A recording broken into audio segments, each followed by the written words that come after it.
Buenas tardes a todos y bienvenidos a este seminario sobre el abordaje de los errores de medicación desde la farmacovigilancia, desde la unidad de farmacovigilancia de la industria farmacéutica.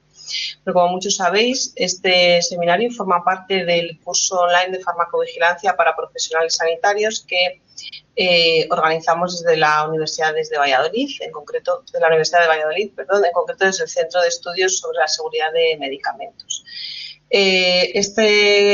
Estamos ahora mismo en la 33 edición del curso. Es un curso totalmente online en el que se pretende sentar las bases de lo que es la farmacovigilancia, reacciones adversas a medicamentos, el sistema español de farmacovigilancia, etcétera. Y somos 3 tutoras las que es un curso tutorizado y somos 3 tutoras las que estamos ahí detrás haciendo posible este curso y tutorizando a los alumnos. Y bueno, sin más, muchísimas gracias a todos por asistir. Al final también se hará si alguien quiere más información sobre el curso, se le dará. Y sin más, sí, espera, parece que hay una mano levantada. A ver que lo veo por aquí. 3 manos levantadas. Esther, no sé si lo ves tú mejor. A ver. No me salen a mí las manos levantadas. A ver. Vale. Sí, a mí sí, lo que pasa es que no consigo verlas ahora. Si alguien ha levantado la mano y quiere hacer alguna pregunta, ¿o es un error? Bueno, si no, que lo escriban por el chat sí. y yo lo leo. Si tenéis alguna pregunta, lo podéis escribir en el chat. Yo creo que vamos a dar inicio a la charla. Esther, ¿puedes presentar a Bárbara, por favor? Voy para allá. Bueno, pues gracias una vez más aquí por estar todos esta tarde. Yo soy Esther, que soy la coordinadora y tutora también de este curso. Bárbara es Regulatory Pharmacovigilance and Quality Senior Manager en el SOBI SL, donde supervisa actividades regulatorias de farmacovigilancia y calidad en España y Portugal.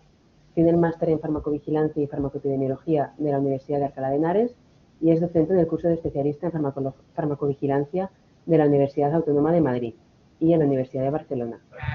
Nos va a hablar un poquito sobre el abordaje de los errores de medicación y cómo pueden intervenir desde la industria farmacéutica.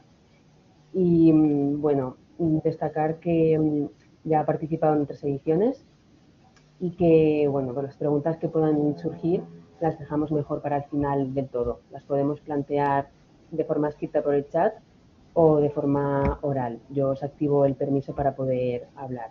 Sí que es importante que no activéis la cámara si no deseáis que vuestra imagen sea grabada, ¿vale? Porque esta clase va a quedar grabada, ¿vale? La subiremos después al propio curso desde el cual se organiza esta actividad sincrónica y después lo subiremos también al canal de YouTube que tenemos donde ponemos para que sean de forma pública para el que tenga interés y no pueda asistir en el día de hoy, ¿vale? No me extiendo más, yo creo que la que se va a presentar mejor es Bárbara. Adelante, Bárbara. Gracias, Esther y María, por invitarme una vez más. Como dice Esther, ya he estado aquí en otras ocasiones, seguro que algunos de nosotros ya nos hemos visto. Así que nada, vamos a tener un espacio de reflexión sobre este tema tan importante y tan y tan de actualidad, de errores de medicación. Entonces he querido hacer un poquito un repaso, qué podemos hacer, qué situación tenemos ahora mismo y bueno, que contribuyamos un poco entre todos a mejorar. Luego, como dice Esther, si al final tenemos un ratito pues también de debate, podéis contar vuestras propias experiencias porque al final, bueno, pues los errores de medicación se dan en muchas situaciones, en muchos sitios y entonces, bueno, pues entre todos aprendemos de las vivencias de los demás, ¿vale? Así que nada, voy a compartir pantalla. He preparado unas diapositivas para que fuera esto lo más visual posible. A ver, un momentito. Vale. Compartir pantalla.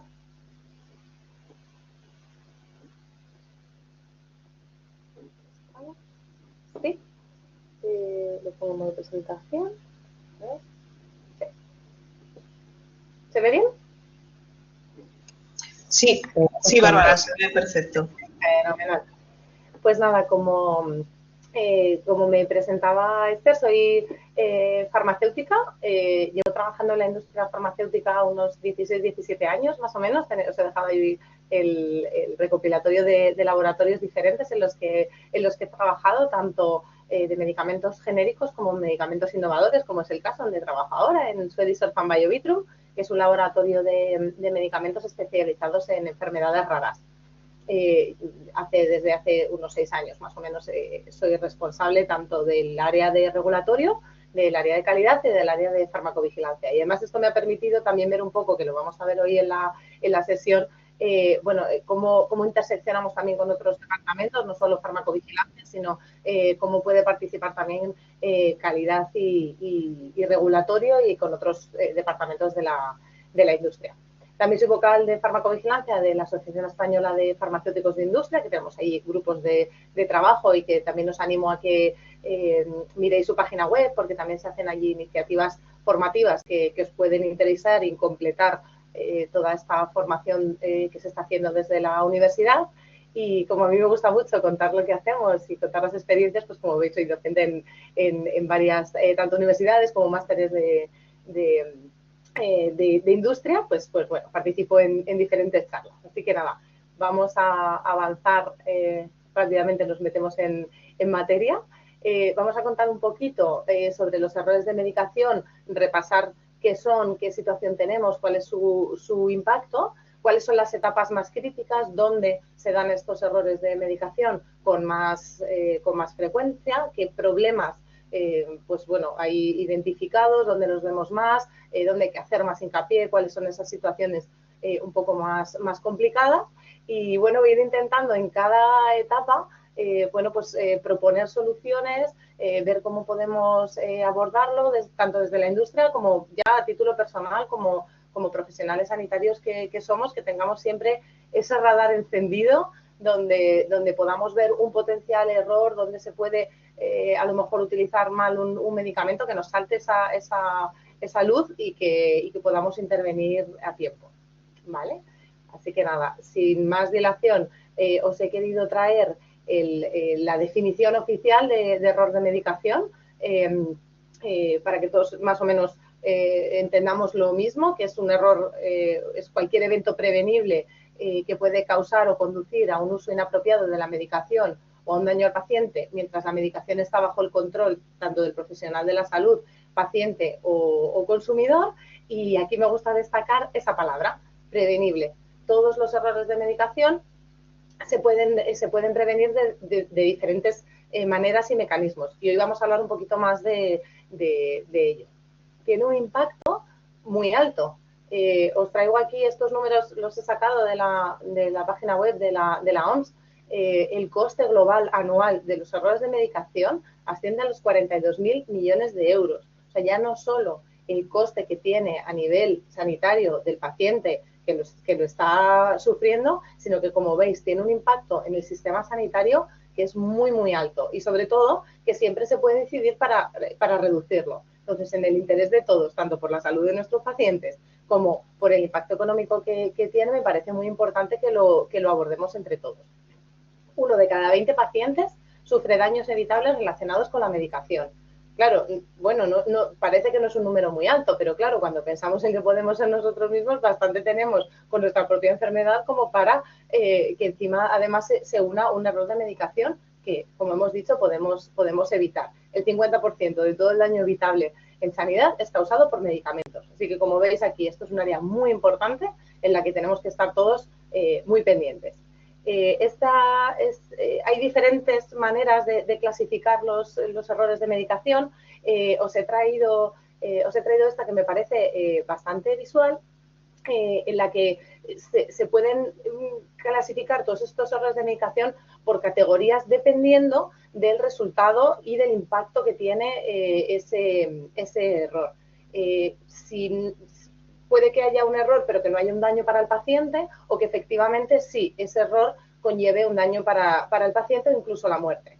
A la hora de incidir, abordar todos estos errores de medicación, nos vamos a ir, por supuesto, a esta categoría que la tenemos en rojo, en la que ese error de medicación puede haber contribuido a la muerte del del paciente, ¿vale? Que se puede haber sumado junto a su condición preexistente de la enfermedad, pero que si no hubiera ocurrido, a lo mejor el paciente no hubiera fallecido. Como veis, va en orden, en el sentido de las agujas del reloj, en orden de gravedad. Entonces, bueno, hay veces que los errores se producen y el paciente pues no experimenta ningún síntoma, ningún efecto adverso.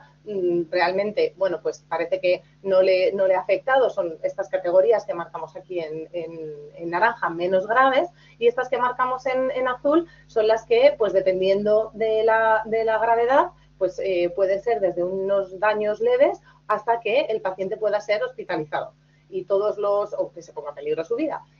Todos conocemos casos, ¿no?, en el que a lo mejor un mal uso del medicamento o no se haya interpretado bien cómo utilizarlo correctamente, pues ha llegado a dar un lugar a una sobredosis que ha acabado en el hospital. Otras veces, con más suerte, pues a lo mejor simplemente ha sido un efecto adverso leve o incluso, bueno, pues no experimentar ningún efecto adverso. Pero bueno, es muy importante tenerlos clasificados porque a la hora de abordarlos siempre vamos a ir primero, porque no podemos abordarlos todos a la vez, por un orden de prioridad. Luego vamos a hablar un poco de estas matrices de riesgo donde vamos a evaluar dónde vamos primero, ¿no? Pero hay que intentar lo primero categorizarlos.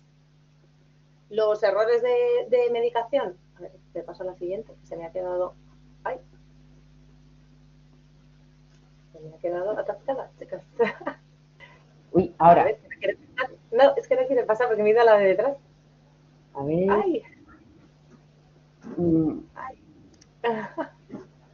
Pues, a ver. Ahora, vale, ya está. Es que se había quedado un poquito atascada.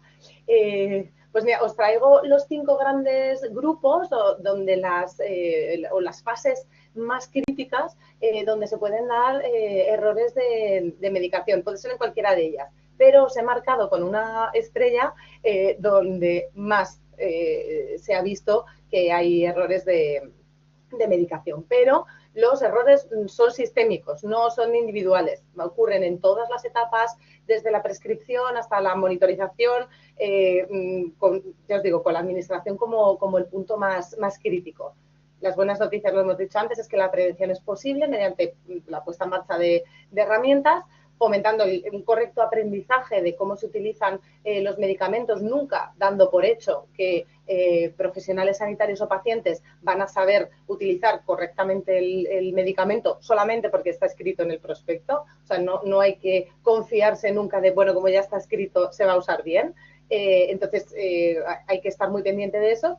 Y también creo en un cambio cultural hacia la notificación de los errores de medicación, porque uno puede saberlo, uno puede haberlo experimentado y pensar que el resto de los profesionales sanitarios o que el resto de los pacientes ya conocen esa información. Y realmente muchas veces se queda en el ámbito o del hospital o de la persona y no se comparte entre otros. Entonces, esta cultura y desde aquí ese foro, ese llamamiento de que todos somos profesionales sanitarios, vamos a compartirnos entre todos todo lo que vayamos viendo para ayudar a otros compañeros en que los errores de notificación vayan cada vez a menos, ¿vale? Pues las pongo aquí un poco a modo de clarificación, pero pasamos rápido. Los errores en la prescripción incluyen errores en la elección del fármaco, de la dosis o de la vía farmacéutica. Perdón, de la vía de administración o de la frecuencia. Los errores en dispensación pues incluyen errores en la preparación o en la entrega del medicamento correcto, porque nos pueden haber prescrito el medicamento correctamente, pero luego recibir el medicamento que no es o que esté mal preparado. El de la administración, que hemos dicho que esta es la estrella.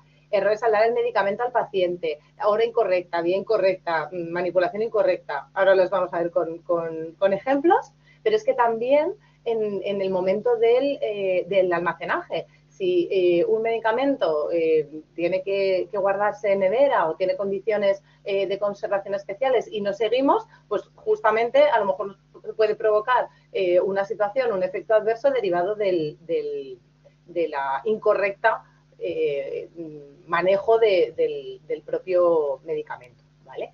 Y luego hay una parte que me parece muy importante, que es en esta parte de monitorización y de comunicación de esos riesgos, de compartir esos riesgos, en el que no detectemos, ¿no? O que no tengamos mecanismos suficientes como para ver que hay estos errores de medicación. Entonces, bueno, vamos a ir un poco repasándolos uno por uno, pero antes de entrar de lleno, para que veáis, he traído aquí los números de la base de datos de la OMS, en el que veis que el 52% de los errores de medicación se encuentran en la fase de administración. Ya veis, hasta el 31 de diciembre del 2024, 2,5 millones de notificaciones. Todo esto teniendo en cuenta que la baja tasa de notificación que nos pasa, ya lo sabéis, como farmacovigilantes, que los efectos adversos pues siempre tienden a no notificarse, todo lo que nos gustaría, y la información cuesta un poco que fluya, pues de la misma manera con los errores de medicación. Muchas veces pues por diferentes factores, por falta de tiempo, por a lo mejor una burocracia un poquito elevada a la hora de notificar, pues se infranotifican todos estos errores de medicación, incluidos también por parte de los pacientes. Así que, como veis, es un número bastante alto, teniendo en cuenta que no se notifica todo. Y luego, además, que quería pararme aquí un momento sobre esos pacientes más vulnerables.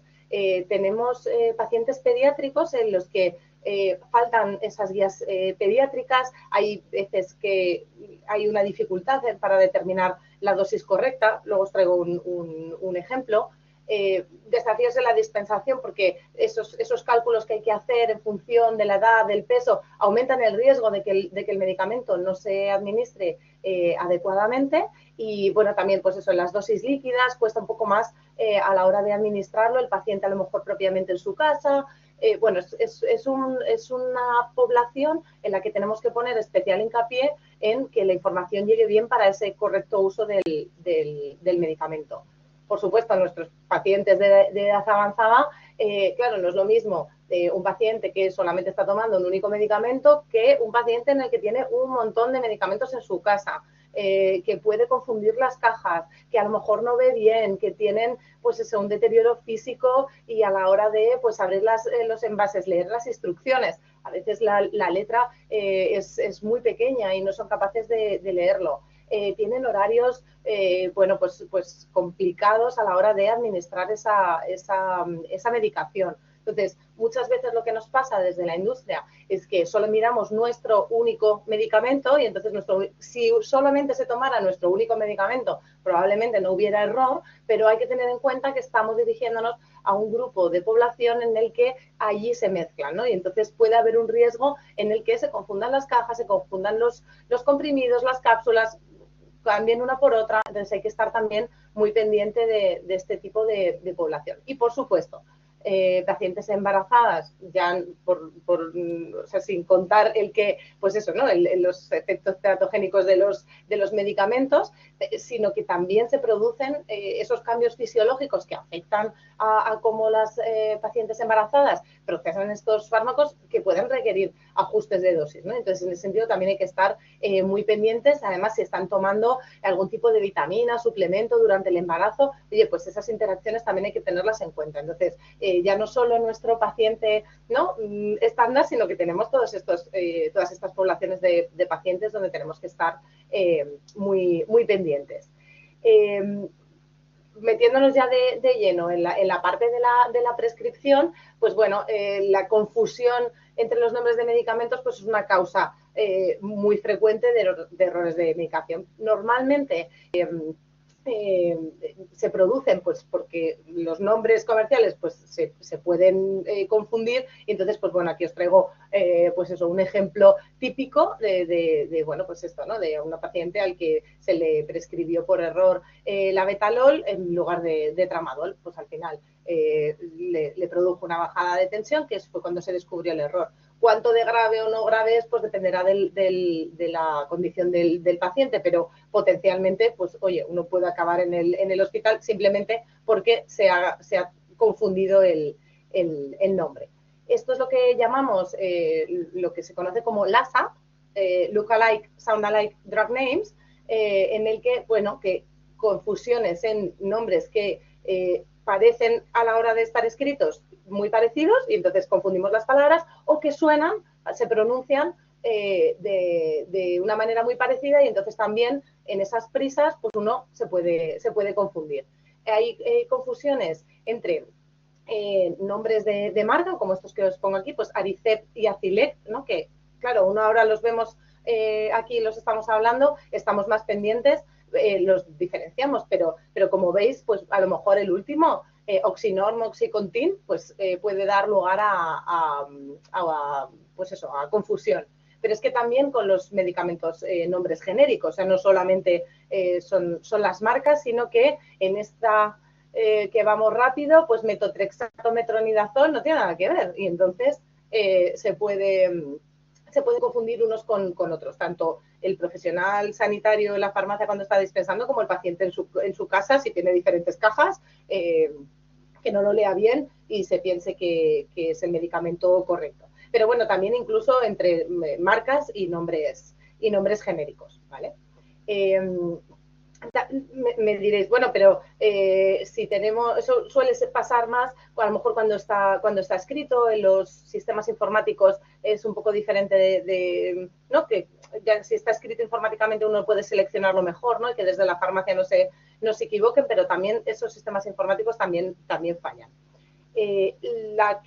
Una de las formas en las que se puede de alguna manera incidir en, vamos a mirar bien los nombres, en el que la similitud ortográfica y fonética son importantes distinguirlos, pues es en mirar en estos catálogos. Os traigo la base de datos del Instituto Español de Seguridad de Medicamentos, en el que tienen todo un catálogo de listas de nombres que se prestan a confusión y, como veis, en el recuadro gris están poniendo mayúsculas y minúsculas que hacen ver que es más fácil el diferenciar un nombre de otro. Entonces, en las bases de datos también, tanto de los hospitales o de las farmacias, uno de los mecanismos es utilizar este tipo de bases de datos, en el que se resalta más y puedes ver en mayúsculas y en minúsculas y la probabilidad de error es un poco menor. ¿Qué podemos hacer desde la industria farmacéutica? Aquí tenemos en varias de las etapas podemos incidir. Podemos hacer esta detección temprana de riesgos, de similitud fonética, ortográfica y conceptual con medicamentos existentes, sobre todo si son del mismo área terapéutica o parecida, con lo cual revisión de bases regulatorias de estos listados del Instituto de Seguro de Medicamentos o bases de datos parecidas. Hay que saberlo antes de nombrar nuestro medicamento. Ahí hay que hacer ese punto de control. Hacemos unas matrices de riesgos considerando la gravedad clínica, la probabilidad de confusión, frecuencia de uso y superposición terapéutica. Claro, es que hay lo decíamos al principio, a la hora de abordar estos problemas hay que ver cuál sería el escenario más probable y ahí priorizarlo, ¿no? Pero para eso utilizamos estas matrices de riesgo para ver cuáles son todos los posibles fallos y poderlos clasificar. El tercer punto, este es uno que a mí me gustaría que fuera un poquito más frecuente, pero al no ser obligatorio no sucede tanto, que son las pruebas con prescriptores de usabilidad. Es decir, que cuando yo ya tengo el nombre, tengo la ficha técnica, tengo el prospecto, vamos a hacer test para ver si, sobre todo en la parte de los nombres, la forma farmacéutica, la vía de administración, que realmente están comprendiendo esa información, que, bueno, eso, se hacen test de discriminación visual, bueno, prescripción electrónica simulada para ver si se equivocan o no se equivocan, ¿no? Y confirmar que realmente son capaces de diferenciar entre unos nombres y otros. Pero ya digo, esto no es obligatorio, pero sí muy, muy recomendable. Todas acciones de mitigación pre-registro, porque al final cuando el medicamento ya esté en la calle, pues los riesgos van a ser mayores. Todo lo que podamos adelantar nos va a ayudar. Pues eso, ajustes en la denominación comercial si es riesgo significativo, estandarización de nomenclaturas en general. Ahora vemos un ejemplo y, por supuesto, coordinarnos con las autoridades regulatorias para validar todos estos riesgos. Y ya cuando el medicamento esté comercializado, pues por supuesto, vigilancia post-comercialización, ver esa monitorización activa de todos los errores, de toda la información que nos vaya llegando desde farmacovigilancia para hacer ajustes cuando haga falta. Y si hay que hacer intervenciones informativas cuando se detectan algún tipo de patrón o reforzar este mensaje de seguridad, hacer las campañas que hagan falta y mantener siempre un ciclo continuo de mejora basado en la farmacovigilancia. En la parte de dispensación, es que voy un poco rápida porque tengo muchas cosas que contaros, pero es que esta parte me encanta, yo esta siempre la traigo. Claro, me dicen, ¿no?, que voy recopilando, que van saliendo por las redes estas recetas, ¿no? ¿Qué pone aquí, ¿no? ¿Qué está esto escrito? Pues todavía hay muchas recetas manuales, todavía cuesta un poco. Claro, a lo mejor el médico ha diagnosticado bien y ha prescrito bien, porque lo que quería escribir está bien prescrito y no hay confusión. Pero claro, ahora lo tiene que ver el farmacéutico lo va a dispensar. Y de aquí se lo estamos poniendo bastante difícil. Y luego, además, en ese cuadrito que os pongo en la esquina, diferentes abreviaturas de cómo ponemos las cosas, ¿no? Pues vía oral de 4 maneras diferentes. O no tenemos estandarizadas todas las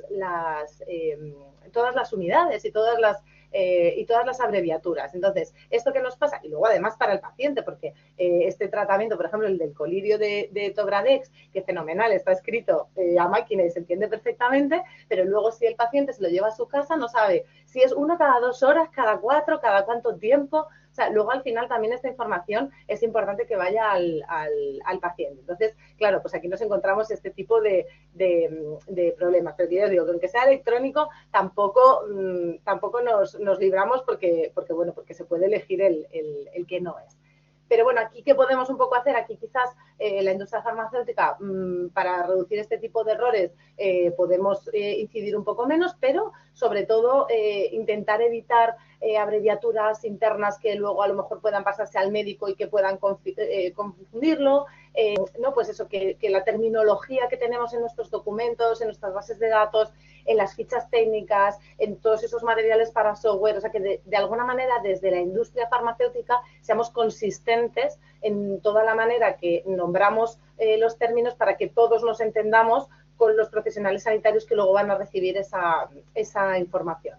Por supuesto, lo hemos comentado antes, pero aquí también participación en estos análisis LASA orientados a la dispensación, pues sobre todo eso, trabajar con la farmacia para que le salte esa alarma de, oye, no será que el medicamento que voy a dispensar no sea el correcto. Y, por supuesto, reportar cualquier cosa al Departamento de Farmacovigilancia y trabajar mucho con las farmacias.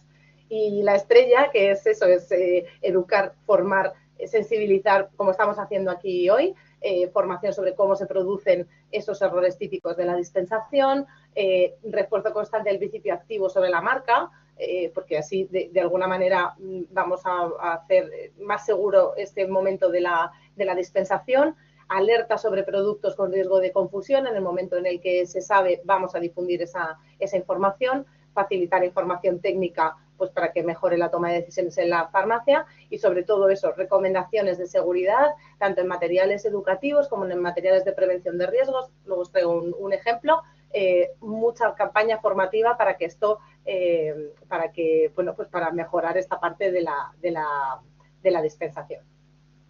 Nos vamos a nuestra estrella, que es en el momento en el que preparamos, administramos, usamos el fármaco, pues aquí tenemos un poco de todo. Tenemos situaciones en las que el etiquetado es confuso, que hay errores de dosificación y de cálculo, pues que a veces eso, ¿no? Que hay dificultades en calcular la dosis, especialmente en pediatría, pues en pacientes con insuficiencias renales, hepáticas, con medicamentos con margen terapéutico estrecho, confusión entre unidades, escalas, concentraciones. Esto sobre todo lo veis los profesionales que estáis más en los hospitales, que bueno, pues son medicamentos más complejos, que tenéis que hacer cálculos con pesos y demás, que bueno, al final uno tiende a poder equivocarse. Medicamentos que requieren reconstituciones, diluciones, fraccionamientos del fármaco. Aquí son unos medicamentos complicados. Sobre todo, además, también en inyectables, preparados complejos, pues eso, ¿no? ¿Cómo reconstituyo bien un polvo liofilizado? que la dilución en la concentración indicada esté correcta, la vía de administración, pero claro, al final tenemos el medicamento perfectísimamente preparado y luego vemos si nos equivocamos con la vía de administración. Vale, que pueden ser menos frecuentes, pero pueden ser muchísimo más críticos por el impacto que puede tener en el paciente. Claro, esto ya no solo en el ámbito hospitalario, es que luego problemas de compresión por parte del paciente en el que tanto el médico, cualquier profesional sanitario, enfermeros, le han explicado perfectísimamente al paciente y le han dicho, léete el prospecto, aquí tienes la información, y luego pues no lo entienden bien, no lo usan bien, no lo administran bien, no lo almacenan bien, y entonces, bueno, pues no lo usan adecuadamente, los horarios no son los que son, las dosis, los pasos de preparaciones, pues eso con inhaladores, por ejemplo, pasa, con gotas, con jarabes, pues no los miden bien y entonces pues no están usando bien el medicamento. Puede producir sobredosis, infradosis, administración incompleta, errores con la administración, con lo cual también muy importante. Y luego a veces pues con conocimientos limitados de los profesionales sanitarios, pues porque no están suficientemente formados con pues nuevos medicamentos, nuevas formulaciones, cada vez hay un arsenal terapéutico más amplio, más raro, más complejo, y entonces, bueno, pues esa falta de familiaridad pues te puede aumentar el riesgo a la hora de administrar el fármaco. ¿Qué nos pasa? Nos pasa esto muchas veces, ¿no? Y esto lo habéis visto también por redes sociales y demás, que bueno, que a veces se prioriza demasiado esto que se llama la estética de marca o trade dress, sobre la usabilidad clínica, sobre la seguridad del paciente. Y para mí creo que es un momento de cambio fundamental, porque como veis en estos ejemplos, es que es muy fácil confundirse, ¿no? Bueno, el de arriba, este se hizo famoso en redes, ¿no? Entonces, esto es muy complicado luego ¿no? En casa uno puede tener estos medicamentos y confundirse. Pero también pasan estas cosas en las que los profesionales sanitarios que están en el ámbito hospitalario van a coger un medicamento en el que está muy transparente, mucha información, muy chiquitita, se parecen muchísimo. Pero también puede pasar esto, ¿no? Que aunque uno no se equivoque con el medicamento en sí, porque estéticamente, bueno, pues uno ve bien el nombre, resulta que la dosis pues no es tan fácil, porque el 5 miligramos y el 10 miligramos no están suficientemente, no se diferencian tanto, ¿no? Entonces, a la hora de utilizar uno u otro, pues a lo mejor nos podemos equivocar, ¿vale? Entonces, esto lo hemos visto, así traigo aquí un poco como algún ejemplo. Pero bueno, ¿qué se puede ir haciendo en estos casos? Pues como veis, aquí y además este es un laboratorio en el que yo he trabajado personalmente, veis este cambio, ¿no? De cómo era el etiquetado en el que tenía ese problema de su apariencia y además solo se veía la marca y demás, oye, pues ya es un etiquetado mucho más comprensible, tiene sus colores para no equivocarse con las dosis, pues bueno, hay un cambio sustancial en el que, bueno, la marca más o menos se mantiene, pero aumenta esta seguridad de no equivocarse con el etiquetado. En el caso, por ejemplo, que veíamos antes de viales muy chiquititos, donde la información, claro, además si es transparente, es muy difícil de ver, mirad qué diferencia entre la izquierda y la derecha. Usar esas etiquetas de papel opaco te asegura más legibilidad a la hora de equivocarse, usar los colores, crear contrastes. Poner la dirección del texto no se lee igual en horizontal que en vertical. Entonces, este tipo aquí en estos, a la izquierda no los diferenciaríamos, a la derecha ya empezamos a diferenciarlos más fácil, teniendo en cuenta las restricciones que hay muchas veces de tamaño, que los organismos regulatorios nos piden información específica que hay que meter sí o sí, pero bueno, ya aquí estamos metiendo una capa más de seguridad. Más soluciones como este de bloques de color con tapas de vial que van, según va aumentando la concentración, el gradiente de color se va haciendo más oscuro, mentalmente ayuda a identificar, ¿no? Cuanto más oscuro, más concentrado. Entonces, de alguna manera acompaña esta concentración al mensaje del color progresivo. Y también con respecto a los colores, porque claro, tampoco hay que dejarlo todo al color, pero bueno, que el color nos ayude. Esta parte, por ejemplo, cefotaxima, ceftriaxona, claro, así se ve mucho mejor, ¿no? Que si ponemos todo el nombre en color negro, ¿no? Aunque la raíz sea la misma. Pues como veis ahí, lo mismo, una diferenciación clara mediante una tipografía, un color, ponemos mayúsculas, con nombres parecidos, aquí vamos a ver que lo vamos a diferenciar muchísimo mejor. tenemos que pasar de este tipo de problemas, pues en el que no, la caja tiene un color y el contenido tiene otro, que no, que está como un poco, y bueno, luego sobre todo que a veces lo separamos, ¿no? Las cajas de los contenidos y demás. Entonces, aquí un poco de inconsistencia en el diseño, y lo texto horizontal es difícil de leer. Aquí ya estamos mejor. Tenemos más blanco en la caja, se ve mucho mejor la dosis, cosa que a la izquierda no se ve tan bien. Tenemos el identificador de la tapa, pues que coincide con el color diferenciador clave de la dosis, que el texto está longitudinal, que se ve mucho mejor. Bueno, pues aquí sí que coincide, ¿no? Un poco ya esta estética que nos va a ayudar un poco a no equivocarnos. Es que también tenemos, pues estas en las bolsas de perfusión, claro, si yo pongo en la parte de arriba información que cuando la bolsa se va vaciando, se vacía, se colapsa y se arruga, pues entonces ya dejamos de ver esa información. Vamos a ponerla en un sitio que se vea mejor, que el lote y la caducidad están separados. Es difícil luego documentar esta información. Vamos a ponerlo agrupado, vamos a ponerlo más abajo, lo reubicamos en un sitio donde se vaya a ver bien, le ponemos color si hace falta. Entonces aquí, en ese sentido, pues eso, aquí se ve muchísimo mejor la parte de la derecha. Y muchas veces es tan fácil como que a lo mejor alguien no lo ha pensado y simplemente es moverlo de sitio, pero es estar pendiente de utilizar este tipo de tipografías y todas estas técnicas que nos ayuden a ver que no nos equivocamos. Yo me imagino al personal de enfermería de un hospital corriendo con un montón de pacientes, les vamos a ayudar muchísimo más si esto es mucho más fácil de ver, que no tienen que dejarse los ojos buscando la información.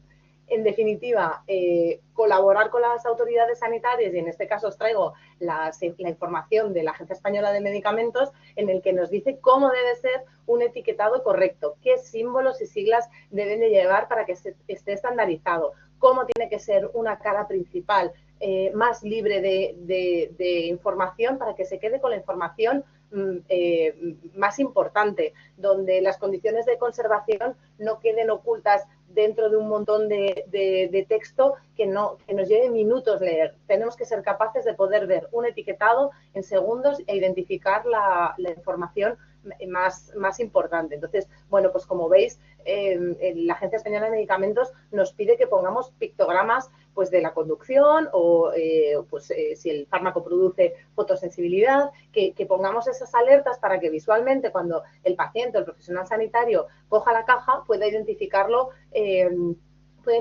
rápidamente. Últimamente, además, en los etiquetados tenemos códigos QR. Vamos también un poco a esa parte más digital en el que la información también nos llegue, no solamente por el prospecto, que además me vais a decir, es que es muy pequeño, no se respeta muchas veces. Hay un tamaño mínimo de letra, que son 7 puntos, pero 7 puntos para alguien que ve bien, pero bueno, yo ya me veis, llevo gafas. A veces cuesta mucho leer esa información, ¿no? Entonces, pero claro, si no nos cabría dentro de la caja, muchas veces son casi sábanas, ¿no? Entonces, el poderlo ver de manera digital, en el que lo puedes buscar y tener esa accesibilidad cuando a lo mejor no tienes la caja en casa porque te has llevado el blister en el bolso porque has salido de casa y demás, esto también disminuye los errores, porque ya no te tienes que acordar, uy, ¿esto cómo me lo tomaba? ¿Me tenía que tomar 2 o solamente era un comprimido? ¿Qué tenía que hacer? Pues el tener esa información ahora en nuestros smartphones está ayudando a tener esa información mucho más a mano y mucho más inmediata. Pero bueno, en este sentido estamos trabajando con la autoridad sanitaria para que los etiquetados de los medicamentos pues cada vez sean lo más seguros posibles y que no pasen estos ejemplos que comentábamos antes. ¿Qué hacemos desde el Departamento de Farmacovigilancia?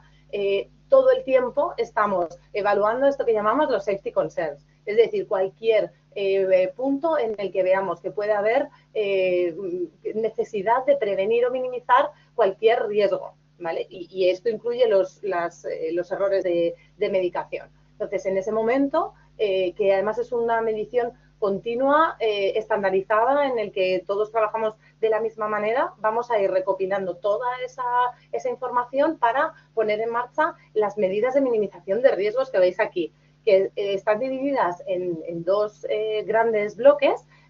Una, en la parte de la izquierda veis medidas de minimización de riesgos que son generales, que son las que llamamos rutinarias, como pueden ser el estatus legal, el tamaño del envase, la ficha técnica, el prospecto, el etiquetado. Pues todos conocéis medicamentos que, sobre todo ahora antibióticos, en el que si el tratamiento son 7 días, son 7 comprimidos. ¿Para qué? Para que no sobren, para que no los reutilicemos, para que no haya tentación de que se los demos a otras personas y demás, ¿no? Entonces, ese tamaño de envase es una medida de minimización de riesgos. El estatus legal, lo mismo, el acceso, el tener o no ser necesaria la prescripción médica, tener receta o no tener receta el medicamento, o ser receta médica restringida, o que el producto solo se puede utilizar en el ámbito hospitalario. Todo eso ayuda a que, bueno, los medicamentos que tienen más riesgo, incluidos los que pueden presentar más errores en la medicación, estén más controlados. Y, por supuesto, la ficha técnica, el prospecto y el etiquetado que veníamos hablando antes, es una medida de minimización de riesgos, porque ahí se explica cómo se usa de forma segura el medicamento y cómo vamos a prevenir esos errores de medicación.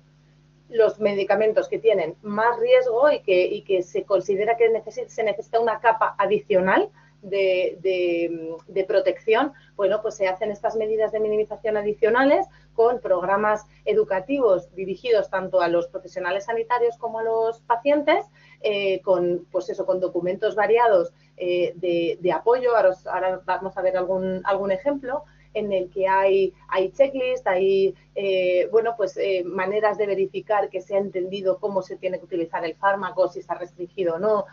Pues por ejemplo, ahora que la talidomida ha vuelto en España a volverse a utilizar, claro, tiene que estar muy, muy, muy controlado de que no llegue a ninguna paciente que pueda quedarse embarazada, o que si se va a utilizar, o que sea con las máximas garantías de que se conoce ese efecto teratogénico, ¿no? Entonces, todos estos materiales extraen esa información más importante, que puede ser de preparación o de uso del medicamento, para asegurar que no nos vamos a equivocar, que la distribución esté controlada, que se tenga que llevar a pacientes específicos, que solamente pueda salir desde el hospital, o sea, que haya una capa de control extra para evitar cualquier tipo de problema. Y todas esas medidas forman parte de lo que llamamos los planes de minimización de riesgos, que seguro que ya los habéis comentado en otras sesiones de farmacovigilancia, porque esto es nuestro core, esto está dentro de todo lo que hacemos,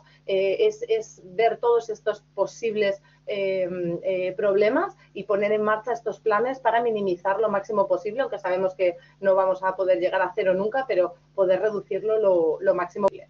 Entonces, como os decía, os traigo un ejemplo de medidas de minimización de riesgos adicionales, en el que la parte de arriba veis la ficha técnica, el prospecto, que esto lo tienen todos los medicamentos, pero además tiene esa capa. Veis a la izquierda también notas de seguridad que se han emitido de ese medicamento, resaltando esos aspectos más importantes, pero como veis ahí, por ejemplo, relacionado con errores de medicación, esas instrucciones de preparación y administración, tanto en un folleto como en un vídeo, porque muchas veces es mucho más fácil de seguir viendo un vídeo, pues esas instrucciones de uso claras, paso a paso, estandarizadas, que las vamos a trabajar desde el Departamento de Farmacovigilancia con la autoridad sanitaria. Vamos a coger esos mensajes más clave para que asegurarnos que de una manera muy visual pues se puede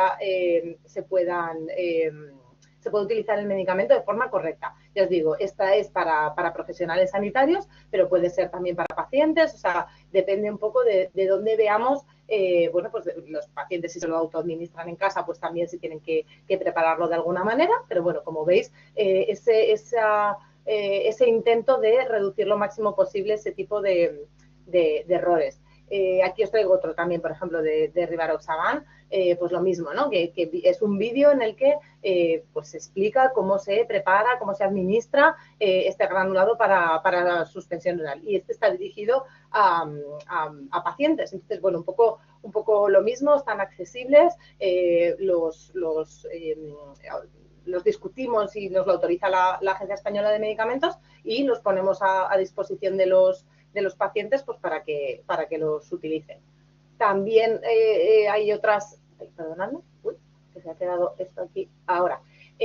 También hay otras herramientas, porque lo hablábamos al principio, a veces hacer cálculos en función del peso del paciente, la dosis que le queremos dar, si resulta que es un concentrado para perfusión, bueno, un poco lío y como veis, pues os traigo un ejemplo de una calculadora. Claro, al final, bueno, pues los cálculos muchas veces no parecen muy difíciles, pero si yo tengo una página web o una app en el que el personal de enfermería, por ejemplo, llega, oye, pues le tengo que administrar este medicamento a este paciente. Pues si yo voy siguiendo los pasos, claro, obviamente luego lo tengo que verificar que está correcto, pero esto es una herramienta que me va a ayudar porque tengo allí las fórmulas que se han utilizado para ver cuál es la concentración que yo quiero dependiendo del peso del paciente y la dosis que le quiero dar. Entonces, esta es otra herramienta que podemos poner en marcha que complementa a esa ficha técnica para el profesional en el que vamos a ayudar a que no nos equivoquemos con lo que tenemos que utilizar. ¿Cómo hacemos que esto no pare? ¿No? Que al final dices, bueno, ya hemos visto todas las, ¿no? En qué puntos podemos incidir, pero ¿qué hacemos? ¿No? Porque lo decíamos antes, podemos poner todas las herramientas al principio, pero si no estamos permanentemente monitorizando qué es lo que está pasando y retroalimentando, pues eso, todos esos riesgos, identificándolos, cuantificándolos, evaluando y tomando decisiones,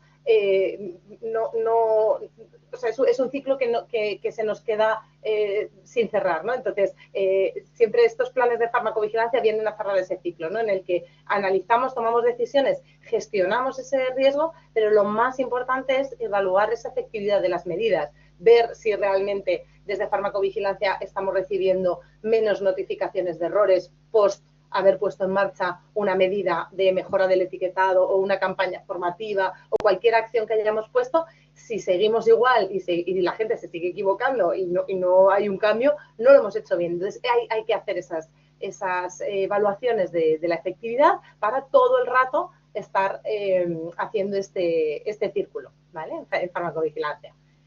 Os traigo porque hay muchos compañeros con los que yo he hablado que no conoce que, por ejemplo, en España, los que no sois de España, verificad las páginas web de vuestras autoridades sanitarias.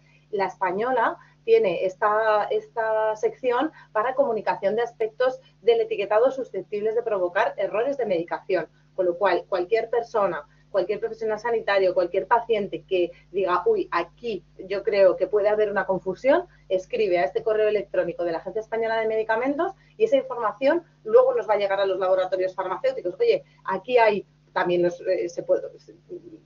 desde fuera se pueden poner en contacto con los laboratorios farmacéuticos, pero esta es una herramienta muy sencilla de comunicación con la autoridad sanitaria en la que se da ese feedback, ¿no? que nosotros necesitamos para poder mejorar. Además, así, la Agencia Española de Medicamentos, autoridad sanitaria competente que sea, puede ver si esto es un patrón, si es una cosa aislada, si no, pues da esa información de poder medir y en su caso, que además la hemos añadido hoy en último momento tras conversación, lo comentábamos con Esther, notas de seguridad.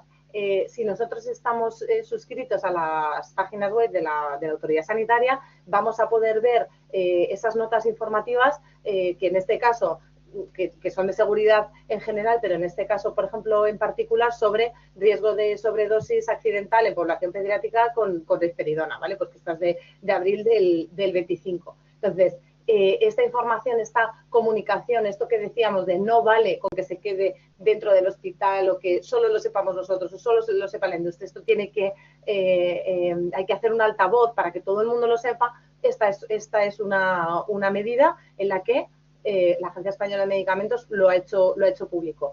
Y los laboratorios que tienen este medicamento, lo mismo, tienen que ir comunicando este riesgo a todos los profesionales sanitarios hasta que esto cale.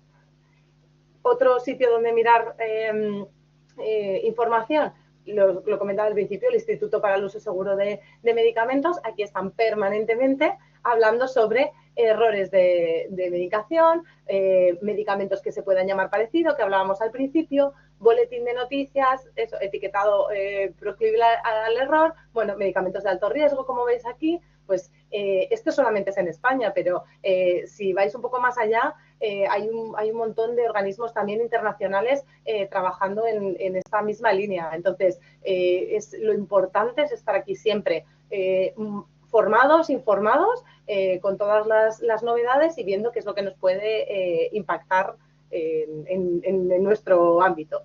Y bueno, y por concluir, pues no, la seguridad del paciente empieza con cada uno de nosotros, con cada pequeña cosa, en cada paso, ¿no? Lo comentábamos al principio de la charla, que todo ese esfuerzo que se hace detrás de poder diagnosticar bien a un paciente, darle el medicamento y demás, que no se nos estropee en uno de los pasos, que en el último momento no sea que al final el medicamento no funcione como esperamos porque hay algún tipo de error. Así que pues cada uno de nosotros tenemos ese granito de arena donde podemos incidir. Y por mi parte ya está.